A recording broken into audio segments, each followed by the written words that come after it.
2016 का question paper है ये सीपीसी का। सबसे पहले देख लीजिए, जो क्वेश्चन आया था वो शॉर्ट नोट्स पे पूछा जाता था 2016 तक। ऐसा पेपर देख के लगता है, क्योंकि ऑर्डर एंड जजमेंट के बीच में शॉर्ट नोट्स बताना था।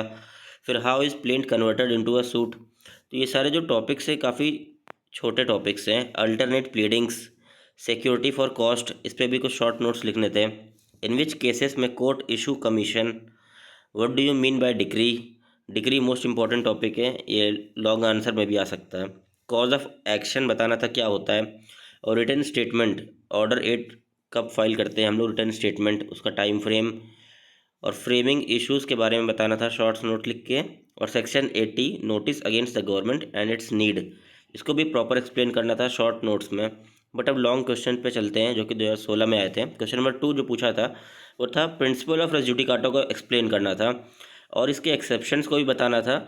और ये स्टॉपेल, ये रूल ऑफ स्टॉपेल से कैसे अलग है रेस जुडिकाटा, इसको बताना था। क्वेश्चन नंबर 2 काफ़ी इंपॉर्टेंट भी लग रहा है, क्योंकि रूल ऑफ जो स्टॉपेल होता है ये एविडेंस एक्ट के अंदर दिया हुआ है। तो अब दोनों को डिफ्रेंशिएट करना था, रेस जुडिकाटा और रूल ऑफ स्टॉपेल को, और दोनों में कैसी सिमिलरिटीज़ है ये भी एक्सप्लेन करना था। क्वेश्चन नंबर 3 जो पूछा था, what do you mean bye plaint, plaint order 7 को एक्सप्लेन करना था, इसके मेन पार्ट्स बताने थे।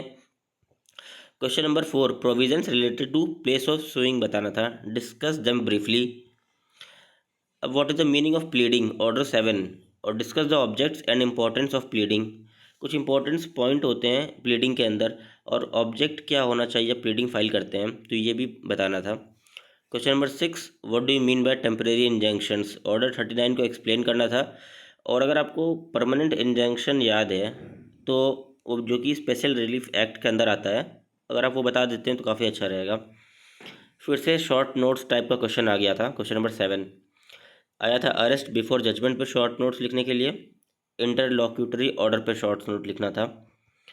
Question number 8 discuss the procedure of interpleader suit, interpleader suit order 26 important है। What is public nuisance, section 91 public nuisance को एक्सप्लेन करना था। और अगर आप इसको बीएनएसएस से कंपेयर कर देते हैं, जो कि आपको ये बीएनएस के अंदर भी मिलेगा पब्लिक न्यूसेंस, तो ये आपको तीनों मेजर लॉस के अंदर आता है पब्लिक न्यूसेंस का कॉन्सेप्ट। तो अगर आप इसको काफ़ी अगर एक्सप्लेन करते हैं तो काफ़ी अच्छा रहेगा। How will you institute a suit of public nuisance in a civil court, explain its procedure as laid down in the provision of the CPC.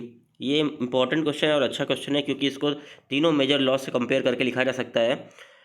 तो ये क्वेश्चन नंबर 9 पे काफ़ी फोकस करिएगा। Thank you so much.